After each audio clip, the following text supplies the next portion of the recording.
right. Well, good afternoon, Crime Crunchies. Welcome to Crime Crunchies on this great Sunday afternoon. This is your host, Courtney C. I don't even know what day it is, but here on Crime Crunchies, we don't take a bite out of crime, we crunch it. So thank you so much for joining this new show. I appreciate anyone subscribing, liking, commenting, and sharing, as we are a new channel and trying to get folks out there. So today I thought I would talk about a crime that happened actually a while ago. And it hasn't really been in the news lately, but I live in Oklahoma, and this actually happened in Oklahoma.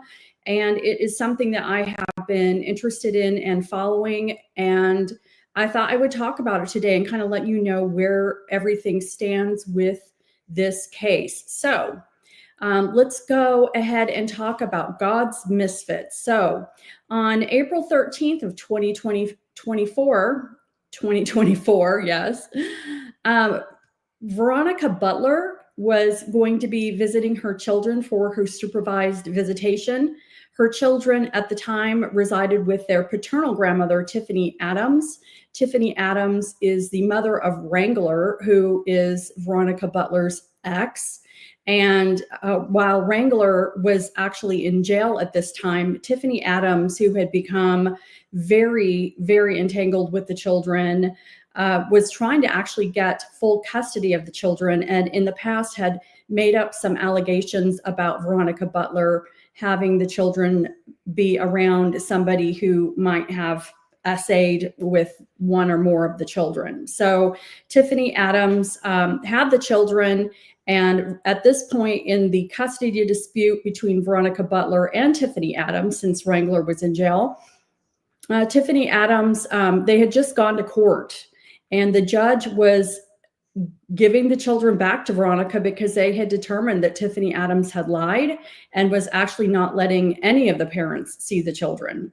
And this visitation happened to be, I think, within just a few days or a week of the court hearing, where the judge had basically said they were going to turn the children back over to Veronica. But in the meantime, Veronica Butler had to have supervised visits, and Tiffany had actually called the original supervised companion, I guess you would say, that usually was with Veronica when she had supervised visits of the children.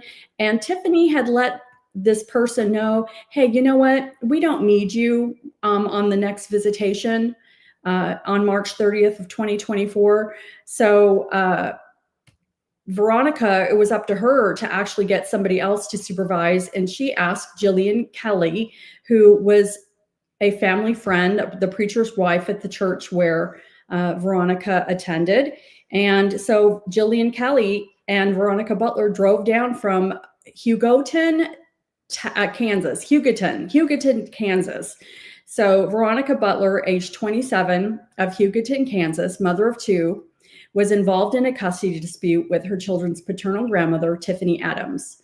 Jillian Kelley, age 39, the preacher's wife and family friend, accompanied Butler as an approved supervisor, just really being a good person and helping her on this super long drive on this Saturday. So on March 30th, 2024, Butler and Kelley drove to the Oklahoma Panhandle for a custody exchange with Miss Adams. They were reported missing when they failed to return to Kansas. An abandoned car with blood, Butler's glasses, and a broken hammer was found near Highway 95 the next day.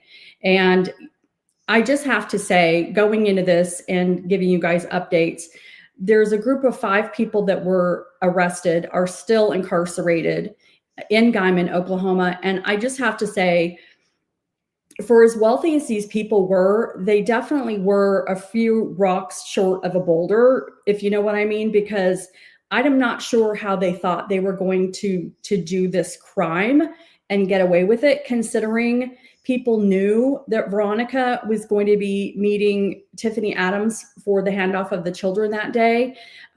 It was a route that Veronica Butler usually had. And again, Jillian Kelley, who is usually not a player in the custody exchange, was not supposed to be there that day. So what I know about is that, and I believe on that day that Butler and Kelley were in Veronica Butler's car.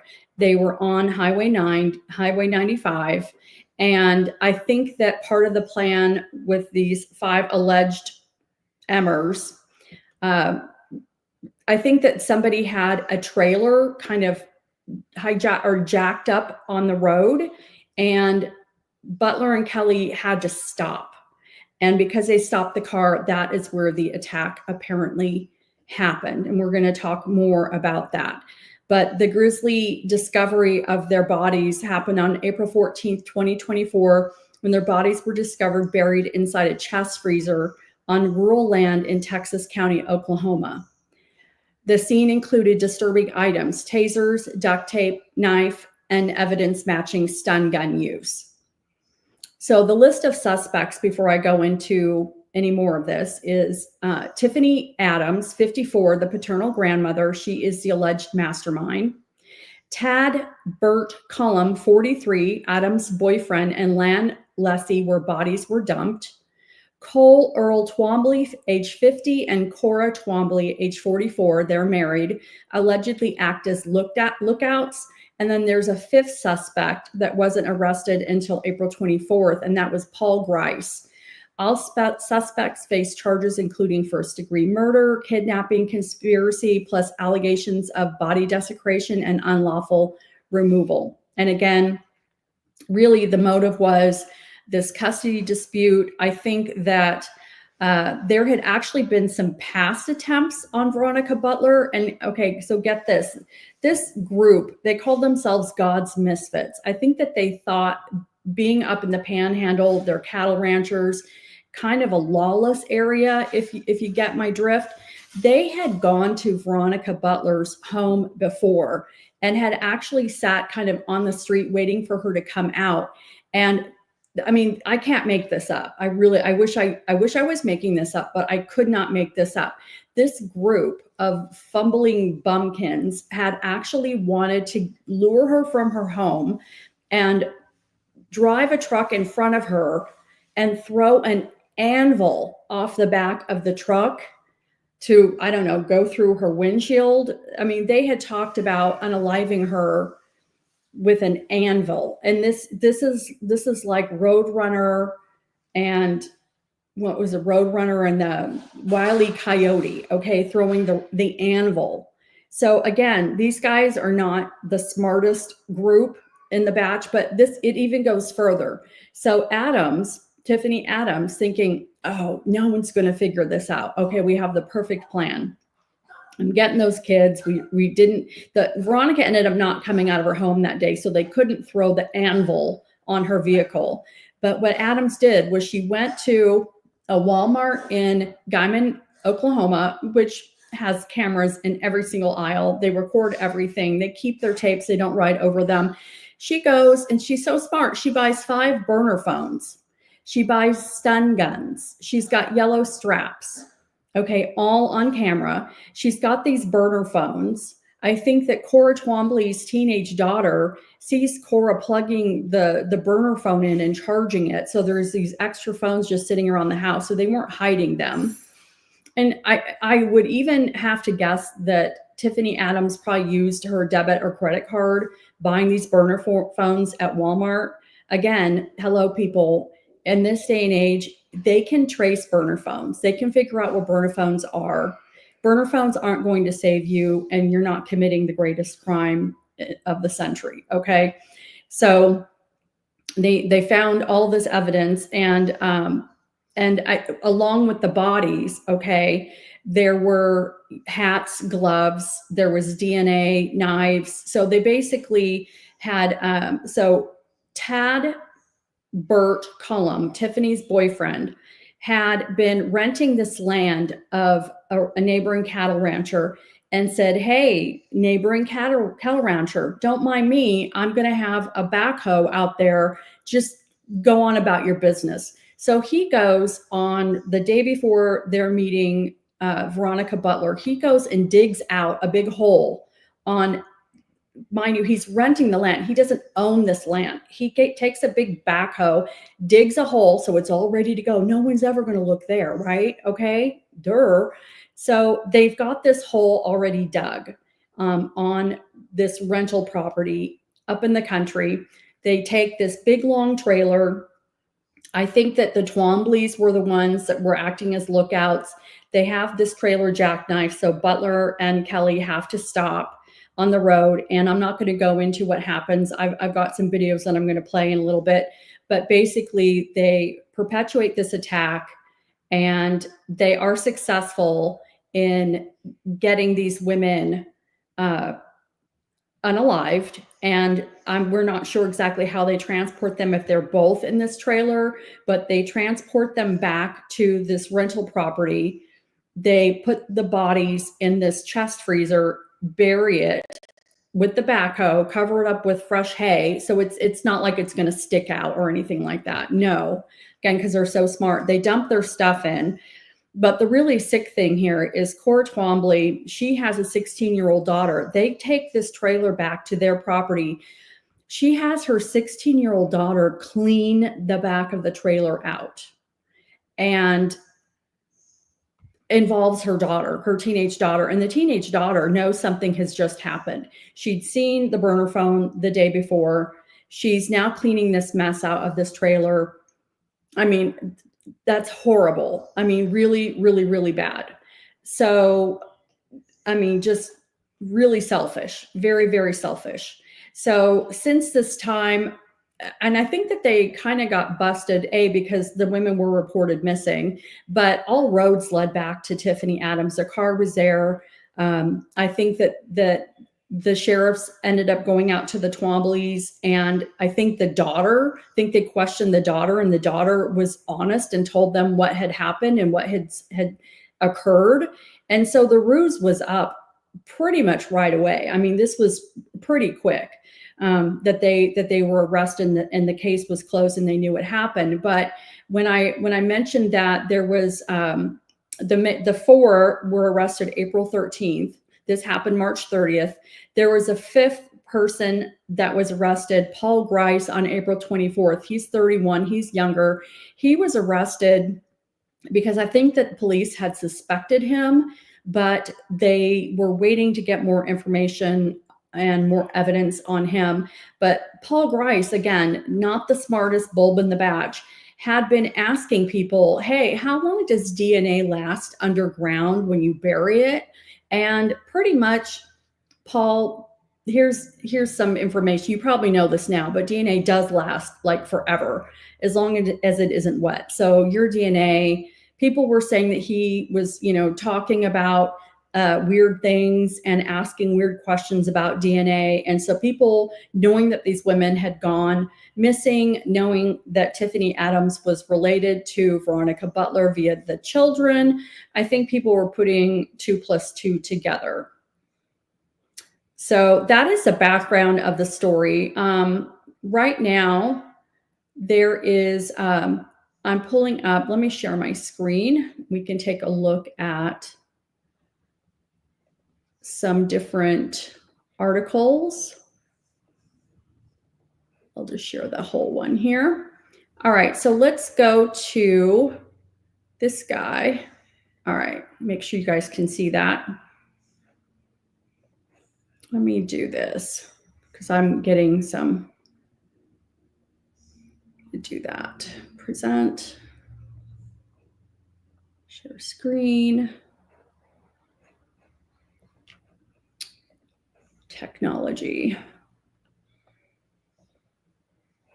All right, so let's watch this one first. Make sure. Okay, there we go. All right, so here is an article on News Channel 10, date set for further proceedings in Texas County murder case. I also have a lot of court documents that we'll take a look at, but let's go ahead and play this video. Listen, this is for us. Yeah! The 5 defendants appeared in court today discussing setting dates in a murder trial of Veronica Butler and Jillian Kelley. News Channel 10's Paige Stockton was up in Texas County and learns more about upcoming trial dates. Tiffany Adams, Paul Grice, and Cora Ann Cole Twombly all appeared in court this morning to discuss further proceedings on the murder case of Veronica Butler and Jillian Kelley. Discussed this morning was the setting of dates and deadlines ordered by Judge Parsley. Judge Parsley offered dates in August for a jury docket, which the defendants declined, opting for dates in November and May of next year. The courts scheduled the 4 defendants for one more further proceedings on July 30th to discuss the consumptive testing motion, as well as any other motion or issue that comes up in the meantime. Because Cora Twombly and Paul Grice agreed to testify against the other defendants, they will have another further proceeding on November 5th. But for Tiffany Adams and Cole Twombly, they have been scheduled for formal arraignment on November 5th, which means the defendants will be officially informed of their charges and will be asked to enter a plea. The courts set a tentative jury trial date for the week of May 18th, 2026, with the state saying it will take about 6 weeks per defendant to try each case. Being in the courtroom this morning, you saw the tears from the family, and speaking with them, you hear their frustration of how long this trial is taking. And now it may be until May of 2026 until we get a jury trial. We will continue to provide updates as this case goes along. Reporting in Texas County, Paige Stockton, News Channel 10.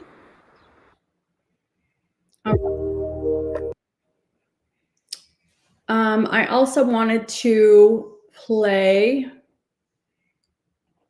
and so the video that I just played you from News Channel 10 was from June 30th, and it's July 20th now. So this is pretty much the latest that we have as far as dates set. But here's the fun part. Cora Twombly and let's see.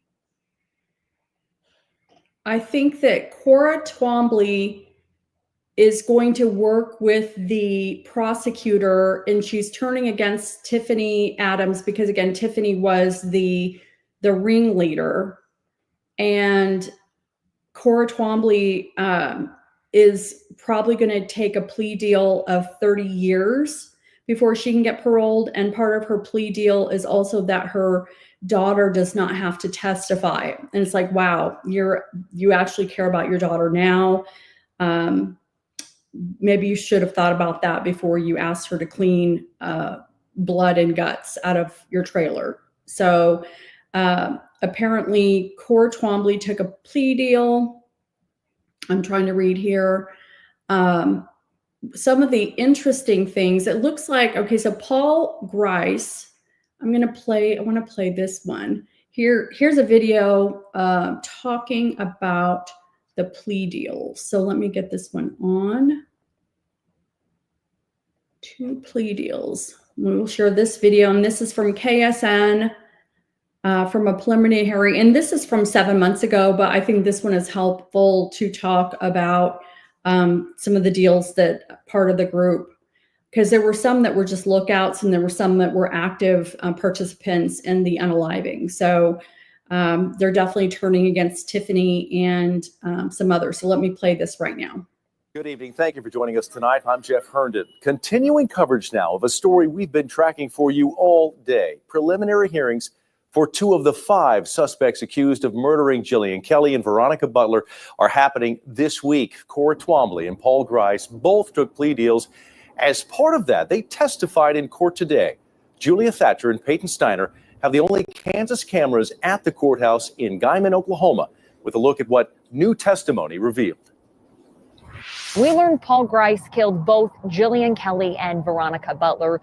He said he first stabbed Veronica Butler, and then both women's bodies were put into a trailer. He said he was in the back of that trailer with the women's bodies being driven to where the burial site was. And he said he started to panic. Jillian's eyes began to flutter. He said he didn't know if it was the bumpy roads or if she was waking up. He said he thought about how scared Jillian would be if they buried her alive in that freezer, so he stabbed her. Paul and Cora both testified that leading up to the murders, Tiffany Adams and Tad Colum shared allegations that Tiffany's grandchildren were being abused by someone in Veronica's family. Paul said he never asked for proof, and the DA told Cora that the people accused in the allegations are minors, so all of the court documents would have been sealed and there wouldn't be any court documents to show. Cora and Paul both said Cole did not have involvement in the plan to kill the women until either the day before or just days before. Cora said Tiffany did not want him involved because he drank and talked when he drank. They also said about 15 people met as part of what's being called God's Misfits, but that the four of them, Tiffany, Tad, Paul, and Cora, were a subgroup, and that the others were not involved in the planning or the murders of Jillian Kelley and Veronica Butler. Paul and Cora both testified that Tiffany Adams told them a court supervisor would be with Veronica Butler on the day of the murders. Cora said that when she asked Tiffany, she referred to Jillian as collateral damage, and Paul testified that when they asked who the court supervisor would be, that Tiffany said it was a nobody. The state wrapped up their questions for Paul Grice today. Next, the attorneys for Tad Coulombe and Cole Twombly will have an opportunity to question Paul. Here for you in Guyman, Oklahoma, Julia Thatcher, KSN News 3. So yes, it looks like Paul Grice killed both Veronica Butler and Jillian Kelley, which is sickening. And this is a young 31-year-old man who had children and, you know, had no skin in the game. This was also Tiffany Adams could supposedly get full custody of her grandchildren. And I mean, the whole thing is completely ridiculous. It's unbelievable that this even happened. And it's even more unbelievable that these people somehow thought that they were above the law and that they could get away with doing this, and they weren't going to get caught, you know, because she had burner phones, right? Burner phones are going to just save the day. All right, so let me see. Let me pull up some documents here. So some interesting things that I found is that, and let me see if I can share my documents. Different documents on, let's see.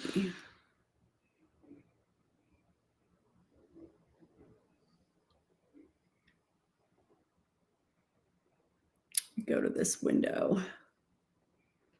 Okay, so some things that I found is that it looks like Amanda Werner, I know this document is hard to read, but Amanda Werner is the personal representative of the estate of Veronica C. Butler. And I believe that Amanda Werner is Veronica Butler's mother.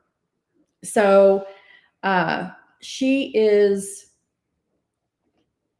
filed a wrongful death suit, basically, against Tiffany Adams and Burt Coulombe, Cora Twombly, Paul Grice. This document is hard to read. I'm not going to be reading it, but basically there are some documents in the docket with the Texas County Court that state that Tiffany Adams has asked for a stay on the wrongful death until after her trial. And I would imagine that that is probably something normal. Of course, you know, just like with what we saw for Karen Reed, that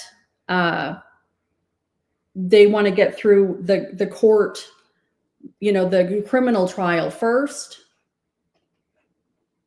and then deal with any wrongful death. So I'm really glad to see that that Veronica's mom is going after Tiffany.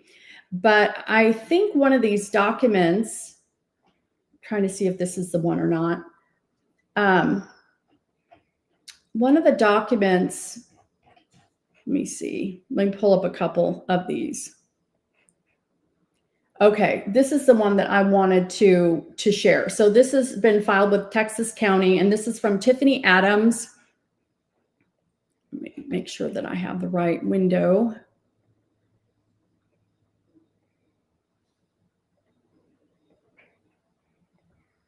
While I pull this up. All right, so let me share this one. Okay, so this is a response from Tiffany Adams. Apparently, Tiffany Adams has pro se objects to the plaintiff's motion for appointment of receiver for defendant's assets on the grounds that it is premature. It looks like Amanda Werner, who is representing the estate of Veronica C. Butler, is going after Tiffany Adams' property because these were wealthy cattle ranchers in the Panhandle. These people had money, dumb as a bag of rocks.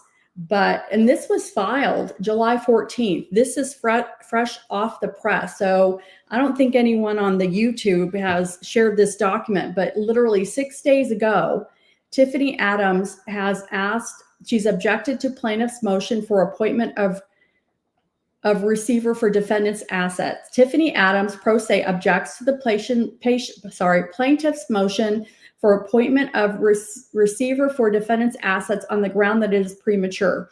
Defendant Adams filed a motion to stay on June 2nd of 2025.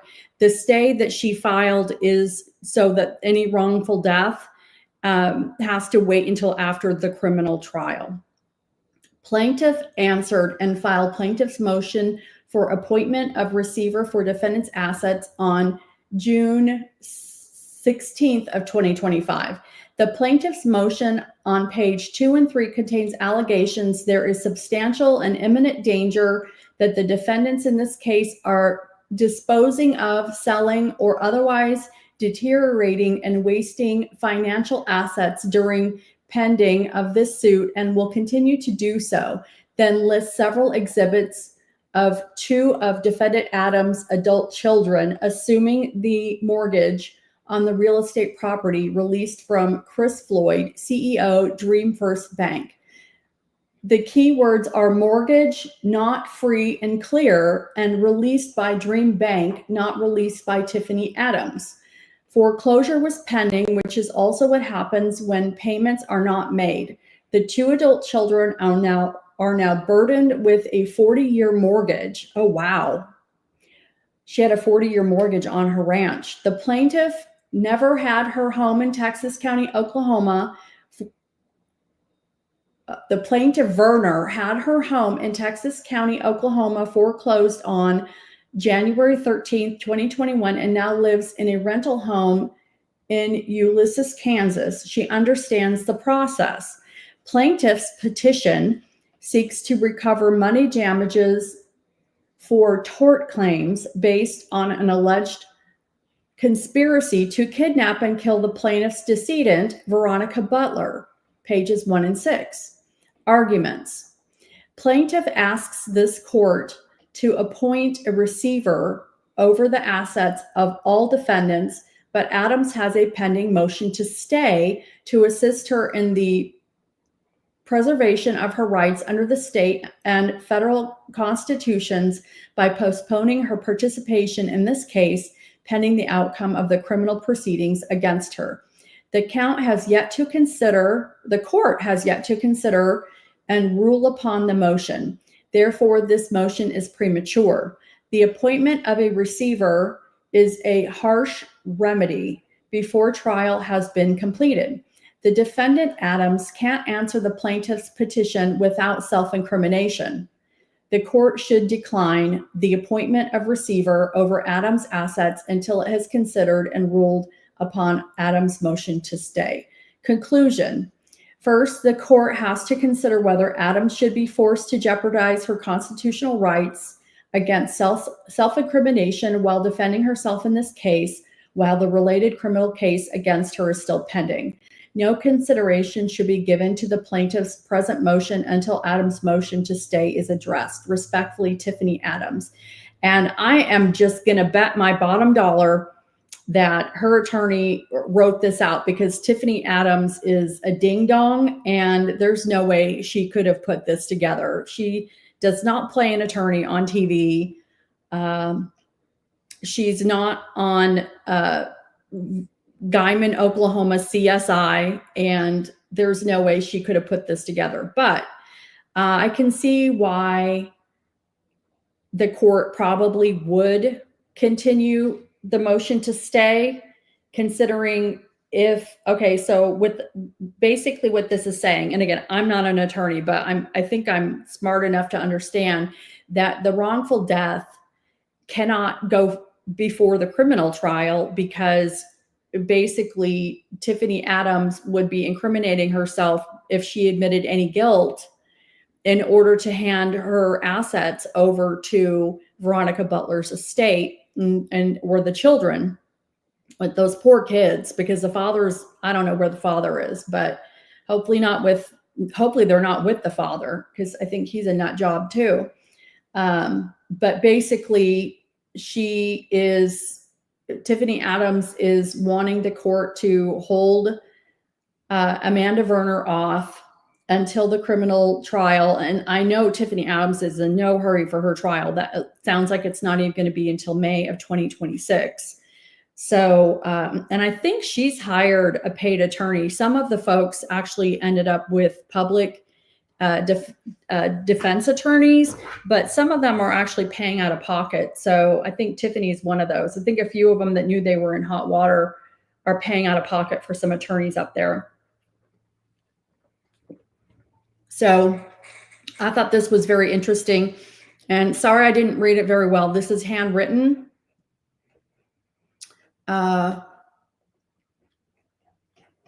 But it sounds to me like the Amanda Werner is trying to get assets, which I can't say that I would blame her. All right, let me see what else I have here. Okay, Cole Twombly.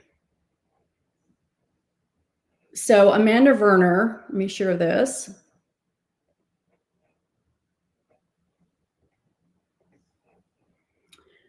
Okay. So this is handwritten by Cole Twombly.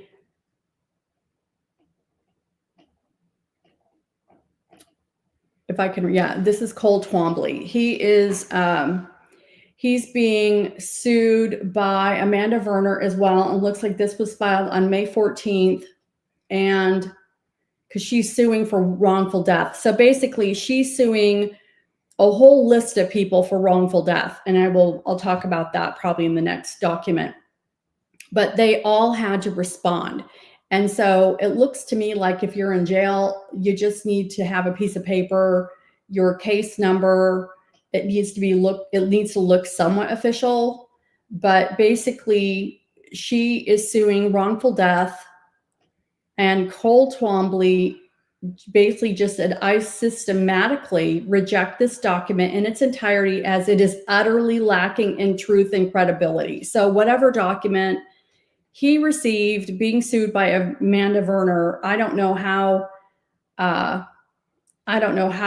where he must be claiming not guilty, that he somehow didn't do anything, but sorry, honey, you got involved with the wrong family. You're a ding dong. So this is one that he shared. And then let me go to the next document. All right, so this one is interesting because this is where we see Amanda Werner, personal representative of the estate of Veronica C. Butler, plaintiff v. Tiffany M. Adams, individually and as trustee and or co-trustee of the Adams Girl Revocable Trust. So somehow Tiffany Adams is a trustee of the Adams Girls Revocable Trust, which is scary. And you can see we've got the jail address. So she is going after that, and Adams Girls Revocable Trust dated October 1st, 1995. So apparently this is something that maybe Tiffany Adams started for the girls because she was wealthy.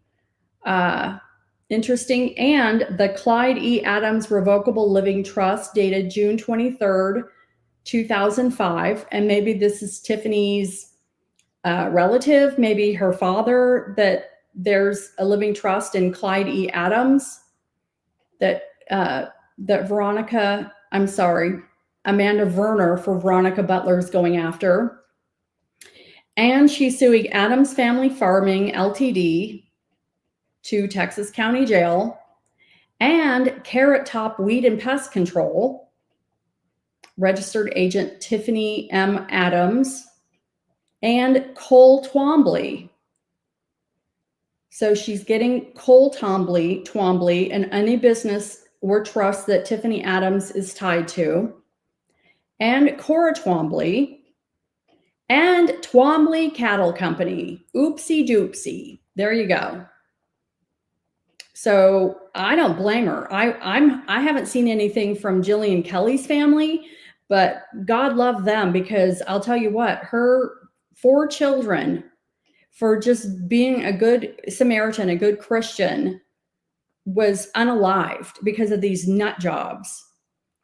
And I haven't seen anything for them, but I'm assuming that they're going to be doing a wrongful death as well. So Twombly Cattle Company, and it keeps going, guys. We've got 3 pages of people being sued for wrongful death. Tad Burt Cullum, this is the boyfriend, and as trustee and or co-trustee of the TSC Haynes Revocable Trust dated June 11, 2020. So he has a trust.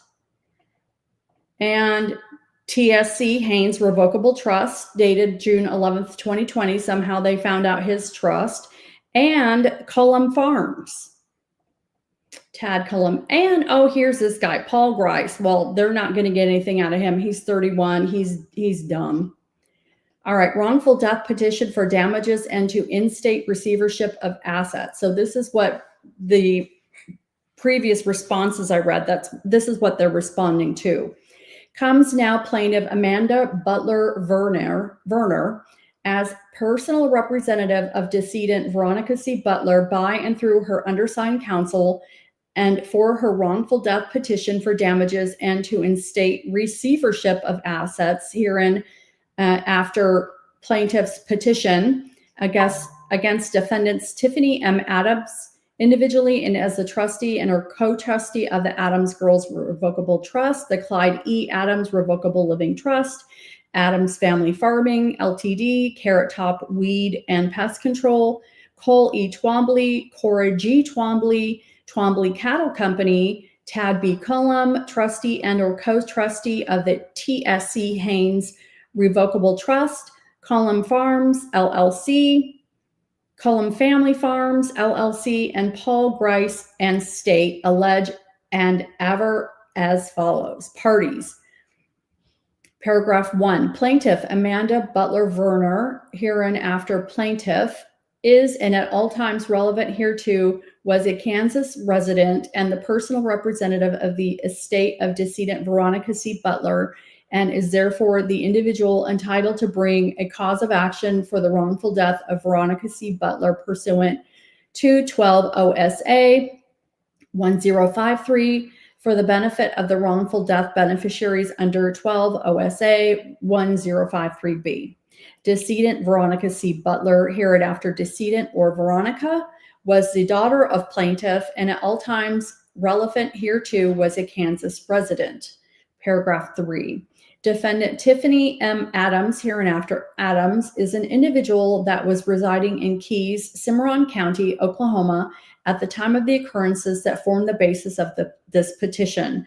Upon information and belief, Adams is also or was at all relevant times the trustee and or co-trustee of the Adams Girls Revocable Trust. Adams is currently in the custody of the Texas County Jail, 1102 South Ellison Street, Guyman, Oklahoma, 73942. She may be served at the jail by the Texas County Sheriff, 1102 South Ellison Street, Guyman, Oklahoma, 73942. Upon information and belief, Adams is also or was at all relevant times the trustee and or co-trustee of the Clyde E. Adams Revocable Living Trust dated June 23, 2005, hereinafter Clyde E. Adams Revocable Trust. Adams is currently in the custody of the Texas County Jail. I won't read that again. Adams Family Farming Limited is an Oklahoma limited liability company that may be served by delivering, and same thing, Carrot Top Weed, defendant Cole Twombly, defendant is an individual. So let's read down here. This is pretty much the same thing, just saying that they can all be served at the county jail. Everyone gets a bed, 3 hots and a cot, right? I wonder if the women are in the same, if they can fraternize, and the men. I wonder if they're regretting their actions.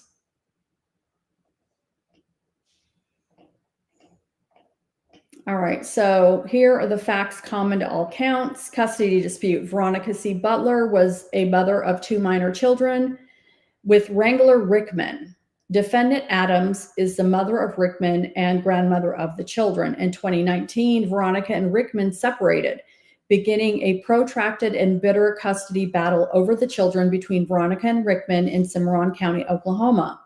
On May 5th, 2021, after a 2-day trial, Veronica was awarded full custody of her 2 children, and Rickman was awarded standard visitation rights. During all relevant times, Adams was on the board of Cimarron County Hospital. In her capacity as a member of the board of directors of the hospital, Adams stated to the board that Veronica repeatedly exposed the children to her brother, whom Adams falsely alleged had essayed them. Using her position on the board of the hospital, Adam used hospital resources and/or personnel to falsify hospital records to push the narrative that Veronica's brother had essayed the children. Therefore, Adams used her influence and position on the board and the board's resources to misrepresent to the court that Veronica exposed the children to essay by her brother, which was false, which is good to know that it was completely made up, which I had thought at the time, but it's nice to know that there's evidence backing that. Adams falsified hospital records and submitted them as evidence to the court for the purposes of manipulating the proceedings as part of a scheme to gain full custody and control of the children and keep them from Veronica. On December 7th, 2022, following an appeal by Rickman and based on the falsified records and false statements of Adams, her son Rickman was awarded full custody of the children, while Veronica was awarded limited supervised visitation rights. It seems so unfair. I mean, that is just so sick and wrong that Veronica suffered this during the last years of her life. Veronica was a nurse working full-time shifts. She loved her children dearly and cherished and protected the time she was allowed to spend with them, despite her trepidation and worry about the threats Adams had made against Veronica and the judge on the case. Adams demonstrated malfeasance in relation to the hospital records and Rickman's history of domestic violence, substance abuse, and prior criminal arrests. Jillian Kelley was a local pastor's wife and had young children of her own. As part of the order granting Veronica limited supervised visitation rights, Veronica was only to have visitation with the children every Saturday with a court-approved supervisor that she was required to pay. Jillian D. Kelley was approved by the court to supervise Veronica's visits with the children and was to be paid out of Veronica's nursing salary when she accompanied Veronica to visit with the children. Upon information and belief, at some point, Adams unilaterally took custody of the children from her son, purportedly due to Rickman's legal and substance abuse issues and/or his unwillingness to adhere to Adams' demand control of the children. Adams then intervened in the custody dispute between Veronica and Rickman in an attempt to gain control over the children.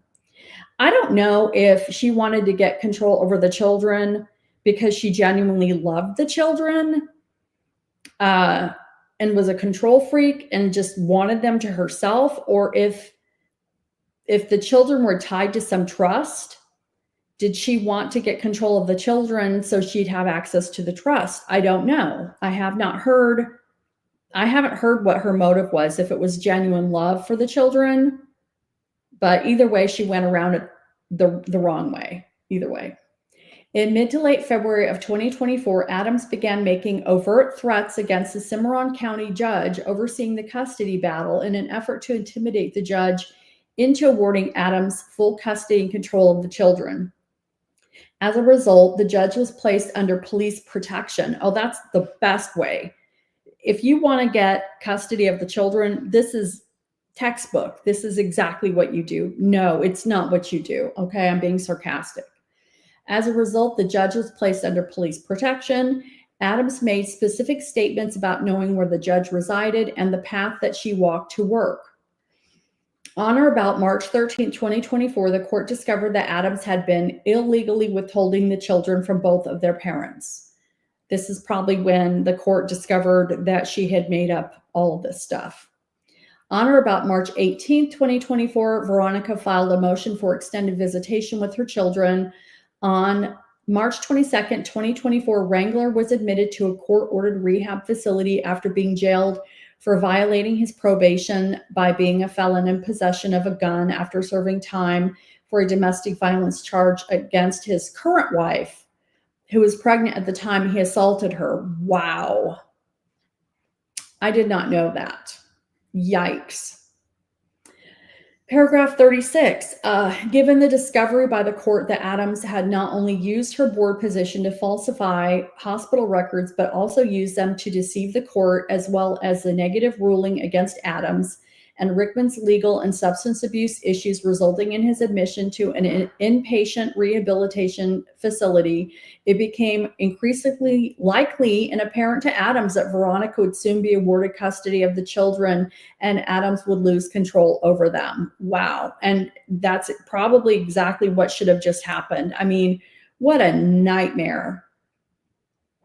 Oh my gosh, the bitterness and I mean, just the hatred Veronica must have felt for this woman, this evil woman, lying like this, maligning her brother, making things up. I mean, horrible. This is just a nightmare. And like I said before, I think Veronica knew that Tiffany was out to get her. And if she had left her home that day, they might have thrown an anvil on her. Whatever. All right, the plot to harm Veronica. On March 23rd, 2024, the day after Rickman was admitted to court-ordered rehab, Adams purchased 5 stun guns at Big R store in Guyman, Oklahoma. My bad. I thought it was Walmart. Well, the stun guns were at Big R. The burner phones were at Walmart. Okay, records also reveal that Adams had bought three prepaid burner phones at Walmart. Okay, again, Big R store in Guyman. I've never been there. I'm guessing they have a camera. Wow, lady, 5 stun guns. Right, no problem. Adams provided the phones and the stun guns to defendants Cullum, Cole, Cora, and Grice. 3 phones. She bought 3 burner phones and 5 stun guns. So everyone got a stun gun and 3 of them got burner phones. I'm guessing Cole and Cora shared one. I don't know. Cullum and Grice, but Grice would have had to have gotten one. Seems like she needed more burner phones. Maybe she cheaped out. At some point during this time period, Adams searched the internet for taser pain level burner phones in gun shops on her phone. On or about March 29, 2024, Adams informed Veronica that the children could be picked up from Adams at the 4 Corners for supervised visitation the next day. Despite this representation, Adam took the children to the residence of Barrett and Lacey Cook, hereinafter the Cooks, to stay overnight. So Adams never brought the children to meet Veronica. This is crazy. On that same date, Cora told her 16-year-old daughter that she and Cole were going on a mission. Yeah, let's just get our 16-year-old daughter involved. Also on or about March 29, 2024, Cullum used his farm equipment to do dirt work on a property that he and/or Cullum Farms leased from Jamie Beasley in rural Texas County, Oklahoma. And again, Jamie Beasley, I remember his name now. You know that the OSBI, Oklahoma State Bureau of Investigations, it's not hard to figure this out. I think that they went and asked him and he said, yeah, Bert, he had a backhoe out there. And probably took him to the exact spot where he saw the backhoe, saw the fresh hay. Wow. These guys, the IQ between all of them probably equals 50. So upon information, the equipment was owned by Cullum and or Cullum Farms, LLC, which business allowed and permitted Cullum to use the equipment to do the dirt work on the Beasley property. On or about March 30th, 2024, Veronica informed her family that she planned to pick up her children from Adams at Four Corners at the intersection of Highway 95 and US 64 West at 10 a.m. That morning, Veronica picked up Jillian before leaving Hugoton, Kansas, so that she could supervise Veronica's visit with her children as required by the court. At or around 9:40 a.m., Veronica and Jillian drove up Highway 95 and Road L in Texas County, where the two young mothers were to meet Adams and pick up Veronica's children. Upon information and belief, Cole and Cora used their vehicles to block the way of Veronica and Jillian, diverting them to where Cullum and Adams were waiting to ambush them. Wow, this is horrifying.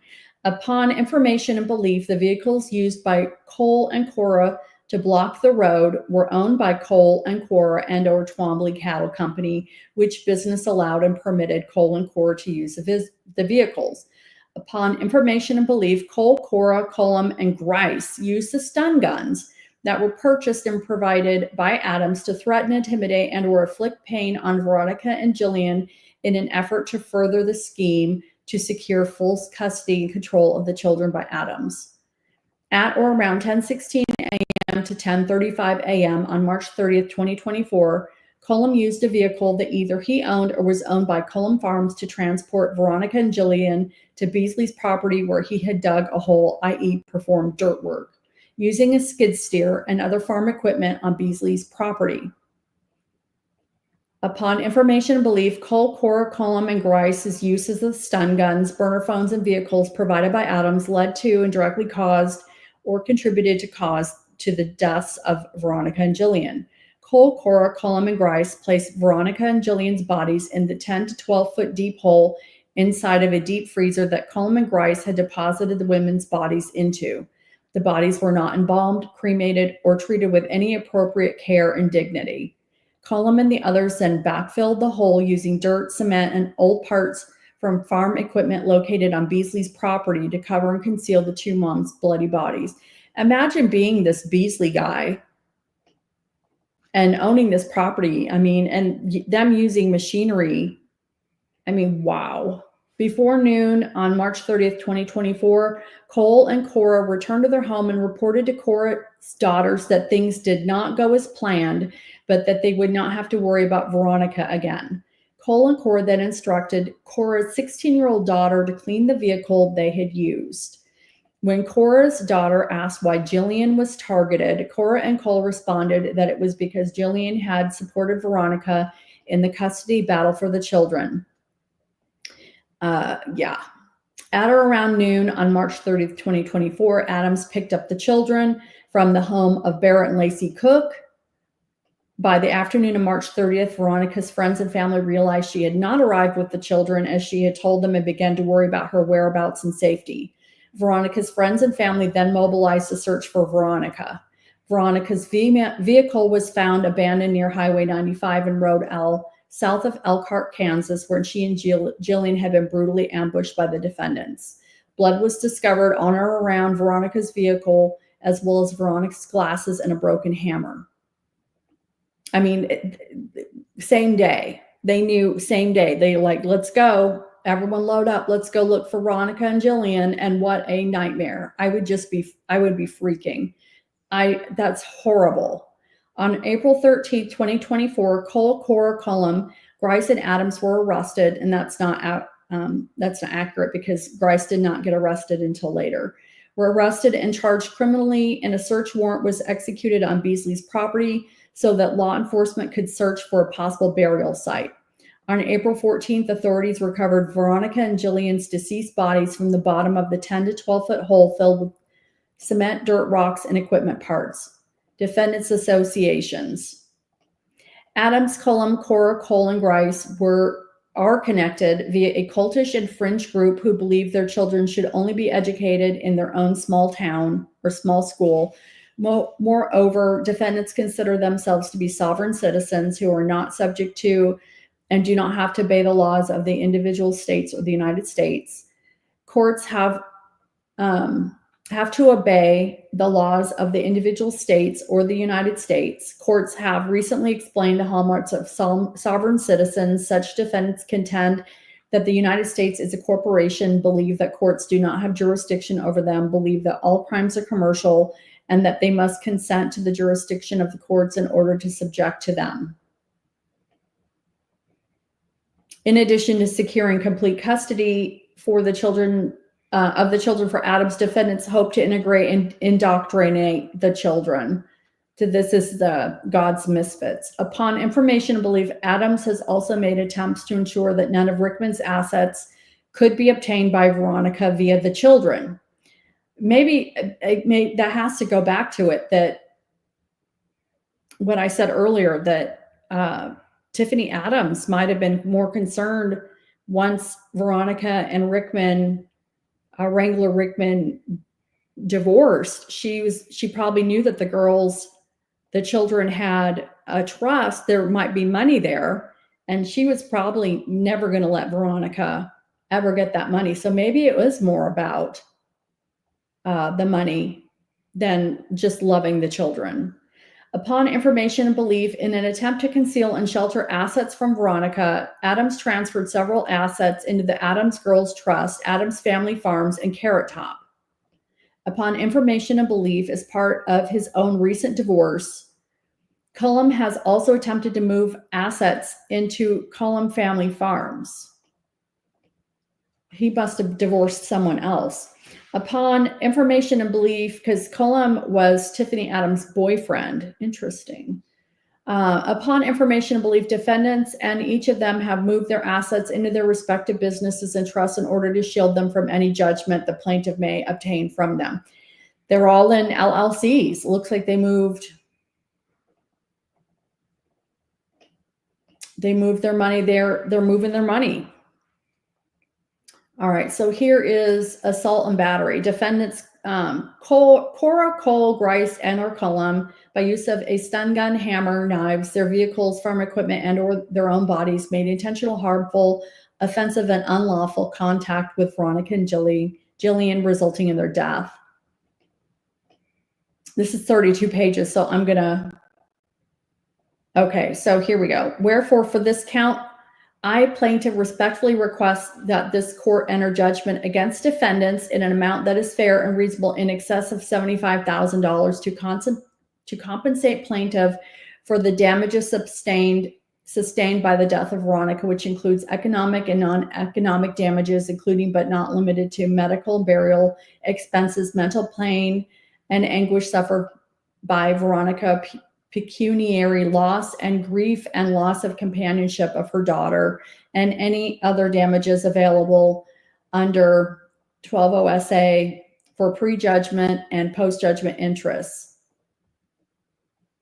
provided by law for punitive damages in an amount that is fair and reasonable for her costs in maintaining this action and for any other orders and or relief. So this is definitely the wrongful death that people... I love how Cole Twombly said that this document was completely wrong. How Cole? How is this wrong? Were there things that weren't worded exactly? How devious and evil you were, you piece of crap? I mean, that's disgusting. False imprisonment. I'm not going to read through all of this again because I've got this 32 pages, and I think we've got the gist of it. I really wanted to just kind of cover, since I had this, I was really trying to get as much information as possible that I could to kind of find out what happened. I mean, this is just sick. I'm just scrolling through here. This is all online. You can search this. The case number is up here, and you can pause this video if you want to pull this up. But this is pretty much just showing the emotional distress.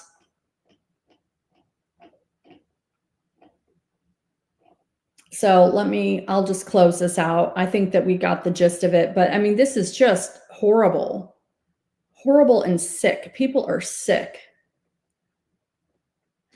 Oh boy.